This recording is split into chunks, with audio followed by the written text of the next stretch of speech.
सीधा अहम खबर की तरफ और सबसे पहले मरकजी सरकार के एक अहम फैसले से आपको रूबरू कराते चले। और मरकज ने दिल्ली वक्फ बोर्ड को एक खत लिखा है जिसमें 123 जो वक्फ की प्रॉपर्टीज हैं उनको टेक ओवर सरकार अब करने जा रही है, ये आगाह कर दिया गया है।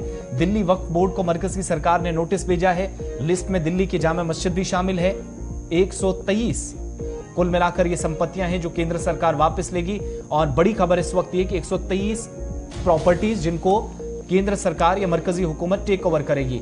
मरकजी हुकूमत की शहरी तरक्की की जो वजारत है उसने वक्फ बोर्ड की 123 जायदादों को वापस लेने का फैसला करते हुए नोटिस जारी कर दिया है। और दिल्ली की मशहूर जामा मस्जिद भी इन जायदादों में शामिल है। 123 संपत्ति वापस लेने का फैसला हुआ है। और अब जब वापस लिया जाएगा तो अमानतुल्लाह खान जो कि चेयरमैन है दिल्ली वक्फ बोर्ड के, उनको एक खत मौसूल हुआ है।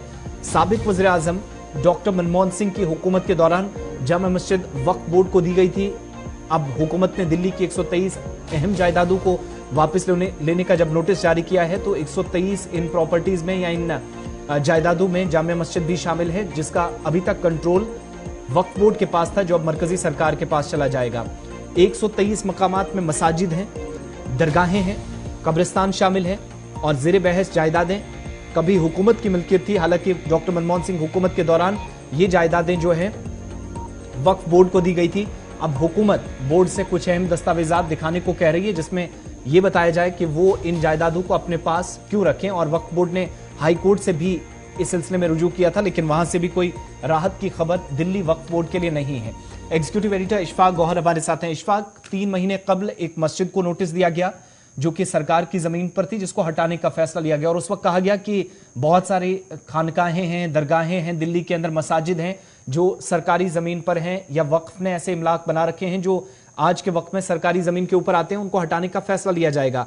तो ये फैसला उससे जुड़ा हुआ है या अलग से है? जिनका कंट्रोल वक्फ बोर्ड के पास था वो अब मरकजी हुकूमत मुकम्मल तौर पर संभालना चाह रही है? देखिए, दरअसल ये मामला कोर्ट का ही था और ये जो 2 नफरी कमेटी बनाई गई थी उनकी रिपोर्ट आने के बाद ही union housing and urban development ministry जो है वो मुतहरिक होती हुई नजर आ रही है। और उन्होंने बाज़ाब्ता तौर पर नोटिस, डिनोटिफिकेशन का नोटिस जो है वो थमा दिया है दिल्ली वक्फ बोर्ड को। तकरीबन 123 ऐसी जगहें हैं जिनमें खानकाहें हैं, जिनमें मस्जिदें हैं, जिनमें ग्रेवयार्ड्स हैं, कब्रिस्तान हैं, जिन्हें डिनोटिफाई कर दिया गया है। और ये बहुत अरसे से ये गुफ्तगू चल रही थी कि ये सारी चीजें कांग्रेस टेन्योर में गलत तरीके से दी गई है वक्फ को। दरअसल ये वक्फ की जायदादें नहीं है जी, और ये मामला जो है हाउसिंग बोर्ड का, housing and urban development ministry का है। और यही वजह है कि 123 प्रॉपर्टीज ऐसी हैं जो टेक ओवर की जाएंगी अब। और डी नोटिफिकेशन का नोटिस तब सामने आया है जब 2 नफरी कमेटी ने अपनी रिपोर्ट जो है वो सौंपी। और अभी दिल्ली वक्फ बोर्ड के जो जिम्मेदार हैं उनकी तरफ से भी इस बात की तस्दीक की गई है कि बाज़ाब्ता तौर पर डिनोटिफिकेशन का ऑर्डर जो है आया है। इसमें सबसे बड़ी बात यह है जो मंडे को देखने को मिलेगा वो ये है कि पार्लियामेंट के बाहर जो जामा मस्जिद है उस जामा मस्जिद के हवाले से भी पिछले कई दिनों से वो सुर्खियों के अंदर थी। उसको लेकर भी एक सर्वे होगा और उस सिलसिले में बाज़ाब्ता तौर पर जो लैंड ऑफिसर है दिल्ली वक्फ बोर्ड के और जो मिनिस्ट्री के लोग हैं वो बाज़ाब्ता तौर पर मंडे को जाएंगे। और नोटिस ऑलरेडी परटेन कर दिया गया जामा मस्जिद जो पार्लियामेंट के बिल्कुल सामने है।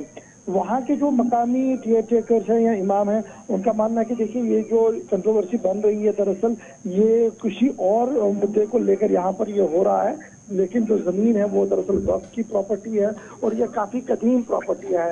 लेकिन अब देखना होगा क्योंकि मामला चल पड़ा है दिल्ली में जो पार्लियामेंट हाउस के बिल्कुल सामने जामा मस्जिद है, उसको लेकर मंडे को डिसीजन लिया जाएगा। लेकिन कुल मिलाकर 123 प्रॉपर्टियां ऐसी हैं जिन्हें डिनोटिफाई कर दिया गया है। अब जब वक्फ से ये प्रॉपर्टीज वापस ले जाएंगी, 123 जिनकी तादाद है, मसाजिद हैं, खानकाहें हैं, कुछ ज़ियारतें हैं, तो क्या इनका अगर कल को कोई मुरम्मत का काम होता है कुछ मसाजिद को या कुछ एरियाज के अंदर कोई ऐसा फैसला ले लिया जाता है कि स्ट्रक्चर को मुनहदम किया जाएगा, तो ये फैसले अब मरकजी सरकार इसकी हकदार होगी कि वही लेगी? बिल्कुल, जो मुतल्लिका मिनिस्ट्रीज होगी, जैसे housing and urban development ministry है, तो ये उनके ताबे ही सारा चला जाएगा। वो जिस तरीके से ऑर्डर निकालना चाहेंगे वो निकाल सकते हैं, क्योंकि लगातार अगर ये उनके हक में प्रॉपर्टियां चली गई है, अगर स्टेट गवर्नमेंट या सेंट्रल गवर्नमेंट की तरफ से नोटिफिकेशन से एग्जीक्यूट की गई है, तो डायरेक्टली कंट्रोल उनका ही रहेगा और वक्त अपने वक्त के पास जो कंट्रोल था वो खत्म हो चुका होगा इन तमाम प्रॉपर्टीज से। बहुत बहुत शुक्रिया तफसीलात फराहम करने के लिए। और वक्फ बोर्ड को हाई कोर्ट से भी कोई राहत नहीं मिली है, दिल्ली हाई कोर्ट से। दिल्ली वक्फ बोर्ड के जो चेयरमैन हैं और आम आदमी पार्टी के रुकन असेंबली है ओखला से अमानतुल्लाह खान, उनको एक खत भी भेजकर इस फैसले की इतला दे दी गई है। खत में कहा गया है कि अगर ग्रुप कुछ जायदादों का दावा करना चाहता है तो उन्हें सही कागजी कार्रवाई दिखानी होगी, और ग्रुप ने पहले ही खुसूसी अदालत से इसमें मदद मांगी थी, लेकिन अदालत इस मामले को हल नहीं कर सकी है। अब जब हाई कोर्ट से राहत न मिली तो इसके बाद मरकजी हुकूमत की जो शहरी तरक्की की वजारत है उसने वक्फ बोर्ड को नोटिस जारी करते हुए कहा कि अगर आपको लगता है कि आप ये जायदादें आपको मिलनी चाहिए तो जरूरी दस्तावेजात पेश करें। बसूरत दिगर 123 जायदादें या जो प्रॉपर्टीज हैं जिनमें मसाजिद हैं शामिल हैं, दिल्ली के अंदर लाल किले के सामने मस्जिद है, ये तमाम मसाजिद जो हैं वो गवर्नमेंट इनको अब देखेगी, यानी मुतलका वजारत के पास चली जाएंगी और वक्फ बोर्ड के पास। इसके बाद इन 23 प्रॉपर्टीज को लेकर बहुत कम काम दिल्ली जैसी यूनियन टेरिटरी के अंदर या दारुल हुकूमत में बचकर रह जाएगा।